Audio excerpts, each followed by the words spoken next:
G'day guys, welcome back to the channel. For those that don't know us, this is Matt, and I'm Caitlin, and we are the Roaming Pickles. We've both taken 12 months off work to travel and are currently in Europe. In the last video, we explored the town of Krakow in Poland. In this episode, we go on a guided tour of Auschwitz-Birkenau, the former German Nazi concentration and extermination camp located in Auschwitz, Poland. Just a warning, this video is not light-hearted or easygoing. Over 1.1 million men, women and children lost their lives in the very place we are about to be standing. So please, be mindful of this and watch at your own discretion. However, we do urge you to watch and reflect on the atrocities that have taken place if you're comfortable doing so. Also, don't forget to like and subscribe if you enjoy the video.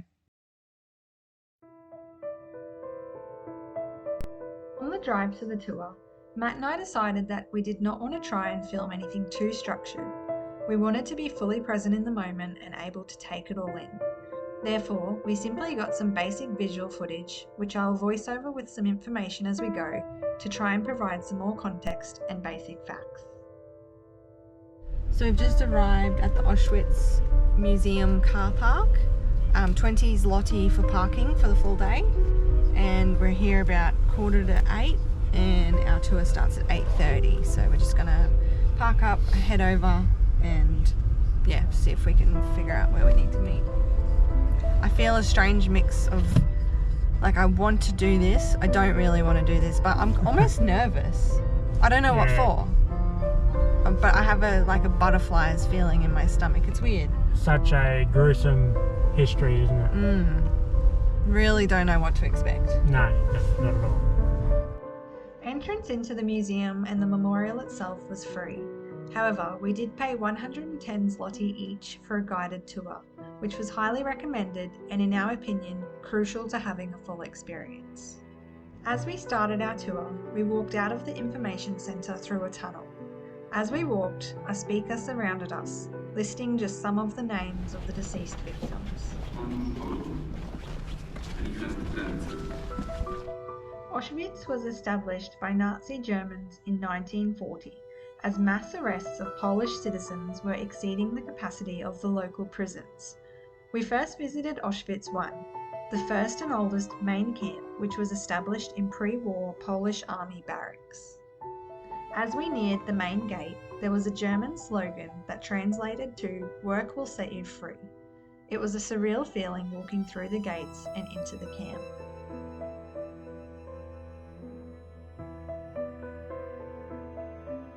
There were originally 20 brick buildings in the camp, 6 of which were 2-storey and 14 single-storey. Prisoners began adding second stories and erecting 8 new buildings. Each block was designed to hold 700 prisoners, but in reality held up to 1,200 people.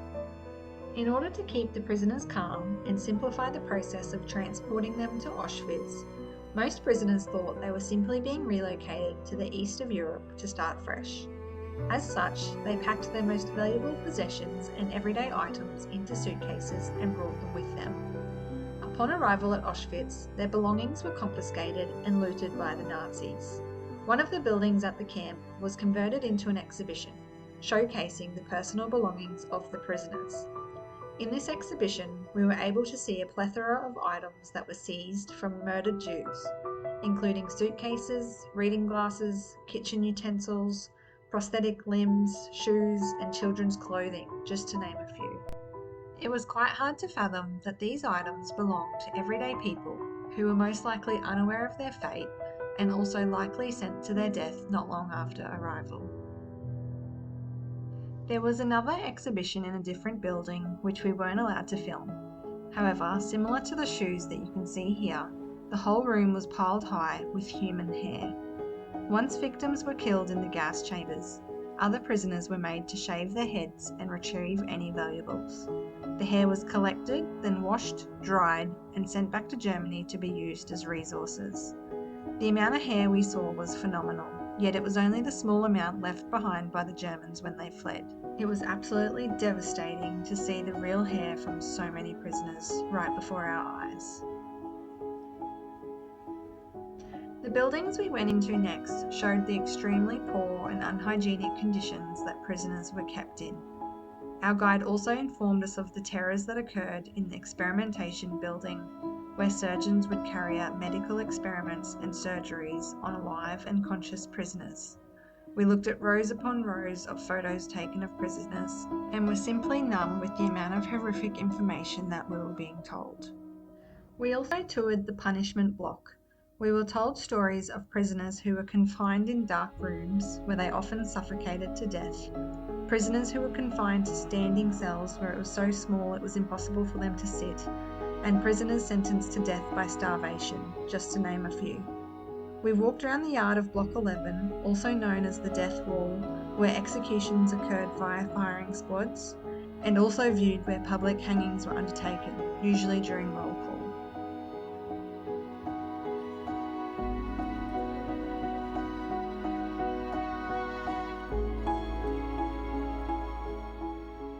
I can't even begin to touch on the amount of horrors that occurred right here in Auschwitz I. However, before travelling to the second part of the tour, and after being informed about the operations of the gas chambers, we were walked through the original gas chamber and furnace. We were completely speechless and overwhelmed to be inside the original building where so many lives were lost.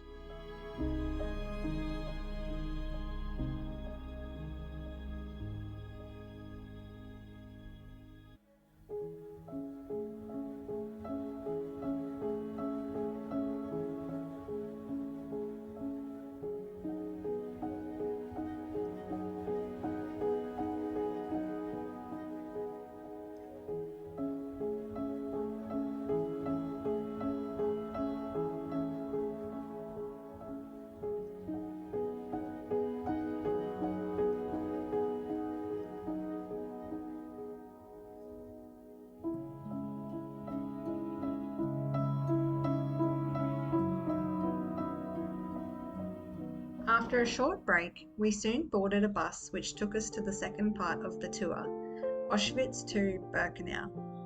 Birkenau opened in March 1942, however its construction continued over the following years. This camp was built in a nearby village, a few kilometres from the main Auschwitz camp in Auschwitz.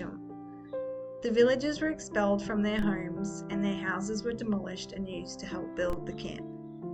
Over the years of operation, around 90% of the victims of Auschwitz, or roughly 1 million people, died here at the Birkenau camp. Above all else, this camp was a centre for Jews to be brought in and exterminated. Our tour guide explained how prisoners, mostly Jews, were transported to Auschwitz-Birkenau by train wagons. Here, after an incredibly long and painful journey, where often prisoners would die during transit, they were happy to finally be off the train and about to begin what they thought was their new life. On the platforms, however, doctors would complete the selection process. Those deemed fit for work would remain as prisoners to carry out labour, while those unfit for work, mainly women, children and the elderly, were often immediately marched straight to the gas chambers, in the very same spot where our tour group was walking. At this stage, they thought they were being taken to a bathhouse to clean up after their long journey, and were oblivious of their upcoming fate.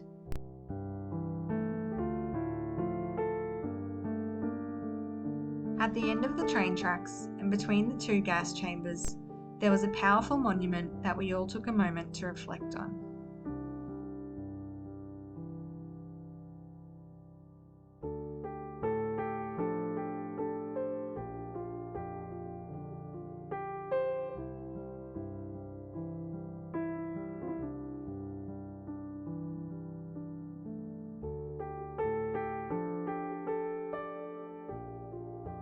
As we neared the ruins of one of the gas chambers, my heart was racing and I was completely overwhelmed by the significance of where we were and the absolute horrors and atrocities that had taken place right here in this very spot.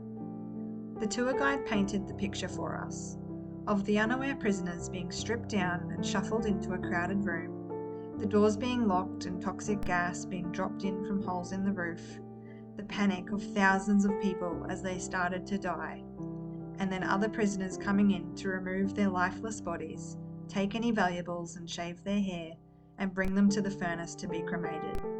I've never felt so heartbroken in my life, and I couldn't hold back my tears of grief and mourning.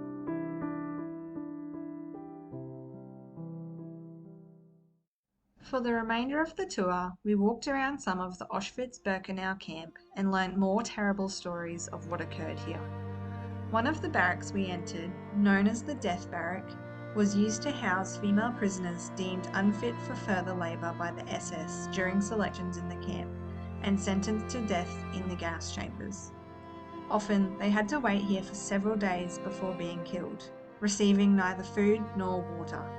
As a result, many women died while waiting to be sent to the gas chambers. When this barrack was overcrowded, some of the prisoners had to remain outside in the enclosed courtyard.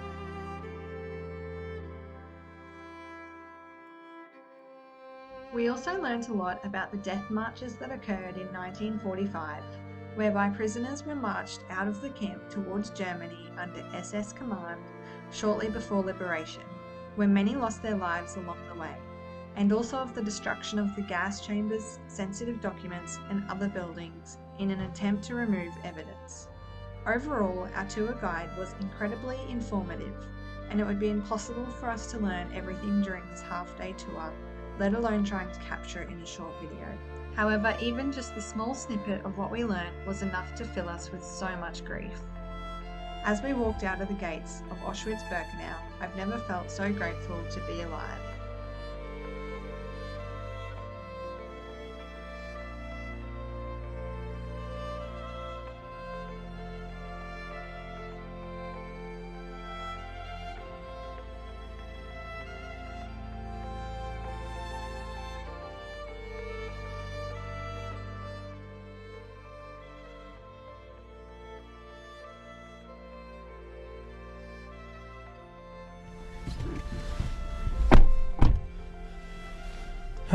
Oh my gosh. Well, that was an eye-opener. That was intense. That was... I'm at a loss for words. Oh yeah, I can't even explain. It's just gruesome what went on for years. It's heart-wrenching that humans could do that to other humans. Yeah. I'm glad we've attended. Yeah. Obviously, it's not an exciting thing, but it's I think it's worth. It's important to reflect. Yeah, definitely. Horrible. I have photos obviously scattered throughout the whole place. As you mentioned before, where the trains rolled in, there was a photo of a big lineup of people and getting separated from men and to the women and children, and whether they were fit or not, and fit to work, and then to be standing in the exact same spot. It really makes you reflect, hey? And the gas chambers and crematoriums have been like bombed, or blown up, so they're just ruins. But like you heard, if you just visualize the fact that right there, 10, 20 meters from where we were, over 1 million people, hundreds of thousands of people were shuffled through that little corridor, and you'd have to see it to visualize it. But it's devastating. Anyway, I was saying to Matt, I feel weird going about my normal life now. Like driving away from here, continuing on our holiday, continuing to have fun and enjoy myself. I feel like it's wrong somehow after knowing what millions of people went through. It just doesn't feel right in a way, but it is what it is. Life goes on. So we take our time to reflect and we move on. I think so. But it's a hard feeling. It's like, why are we so lucky to be where we are now? Like the tour pointed out, people would freeze to death here in winter when it's -20, -30 degrees. It's what, -2 or 3 degrees, -5 or something at the moment, and we're here all rugged up and about to jump in our warm car and drive to our warm apartment, and we're incredibly lucky, and my heart just is very sad for the people that weren't so lucky. But anyway, if you're ever in the area, it's hard to say recommend. I think it is right to say recommend. We recommend attending and reflecting, paying respect. Yeah, it's important. Yeah, it's important, I guess. Yeah. All right.